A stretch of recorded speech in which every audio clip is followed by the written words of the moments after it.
சொல்றார், மம லாலப்யமானஸ்ய சுதார்த்தம் நாஸ்தி வை சுகம் ததர்த்தம் ஹயமே தேன யக்ஷாமீதி மதிர்மம.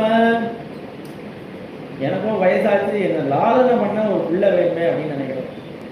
இல்ல நான் லாலனை பண்றதுக்கு ஒரு பிள்ளை வேணுமே, அதெல்லாம் போட்டு பிள்ளைன்னு கூப்பிடுறதுக்கு ஒருத்தன் வேணுமே அப்படின்னு நினைக்கிறேன்.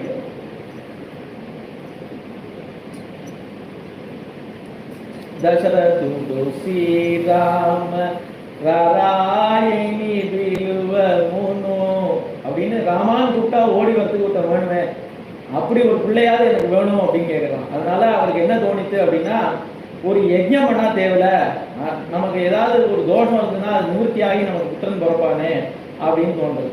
அப்போ புத்திர காமேட்சி யாகம் பண்ணலாம் அப்படின்னு நினைக்கிறேன். அதை போய் வசிஷ்டத்தை போய் சொல்றாரு. சொன்னதுமே உனக்கு எப்போ ஒரு கஷ்டம் வந்ததோ அப்போ தர்மத்தில் புத்தி போச்சே,